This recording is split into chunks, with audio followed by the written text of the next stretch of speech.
Hit Gangsta. Ahlan wa sahlan, assalamu alaikum wa rahmatullahi wa barakatuh. Kwa salamu bwana Yesu asifiwe kwa Kristo. Jambo sana kwa sisi leo kwa kanisani. Unaposikia Best Voice unakuwa unamsikia ni Kube Drama. Tunga ndani ya Dumba la Dhahabu JC Productions. Karibu katika show yangu kale ambayo inajulikana katika jina la JC News. Unaweza kuvalishwa jezi ila mchezo usielewe. Mchezo usichezee. CEO utapata habari yako. Siku ya leo inabidi tuongee katika lugha ya taifa. Bisi tunavyosema ni ururimi rw'ikirundi. Ndakura mukije mama. Mahoro cyane. Umeze neza? Nakurindashye. Mama nshaka undondagurire ibintu bitatu ukora mu gatondo vyutse. Ibintu bitatu nkora mu gatondo byose. Eko murakoze cyane. Ikintu cyambere no kuba ntaguhishije. Ntarakoze ikirenge hasi ubwa mbere ndabanza nkashimira Imana ko yanteyiteka nka byutse ndamutse nkashimira ko iba yankoreye bikomeye cyane. Hanyuma iyo maze kurangiza gushimira Imana ko naramutse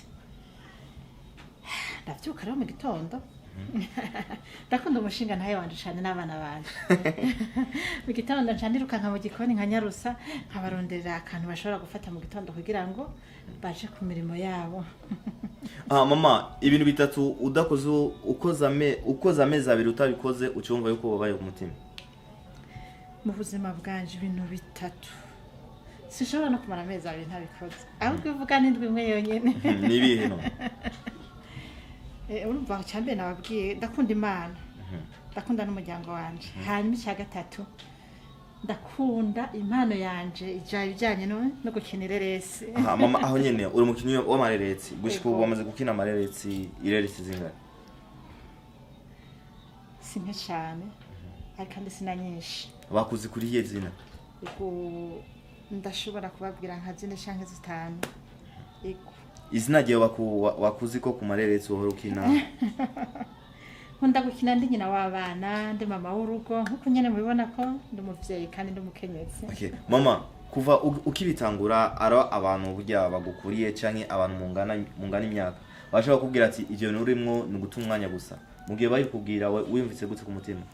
Kabisa uvuze nk'ubizi iyi mpano nkitangura kwijamwo beshi baravuga yuko turi mburakimazi, turi abantu batacu bamaze, turi abantu b'abapfasoni bitwara nabi, ariko bo batahura kuko ntibazi impano yanje ico ndayigamije ko nico ndiko ndayihigako, ariko ubu bamaze kubona aho ngeze ubu barashima cyane, ahubwo benshi bariko baranyiruka inyuma kugira ndabinjize mu mpano yanje.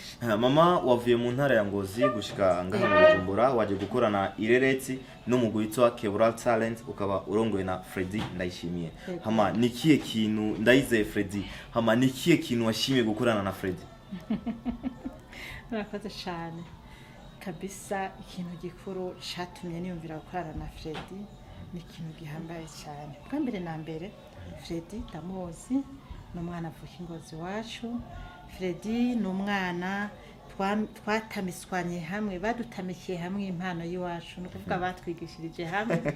Nagiye ndamukurikirana Freddy kuva akiri muto, n'umwana w'indero, n'umwana yubaha, n'umwana kandi akunda impano cyane kandi aviza gushika kure cyane kuri impano. Yo mpamvu nashoboye kuza kumushigikira umunsi kuko nanje ndi nyuma yiwe shaka kuko tuzoshika kure hamwe nawe.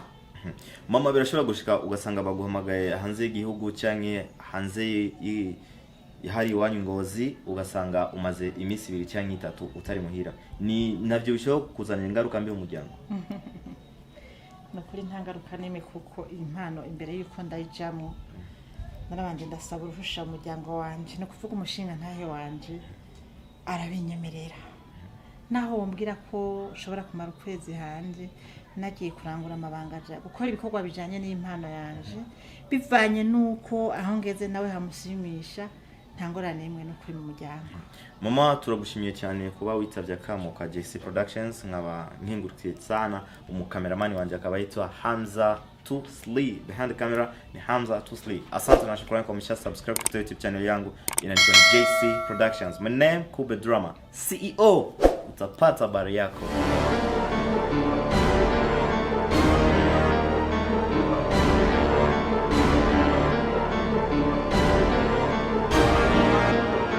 Hit Gangsta.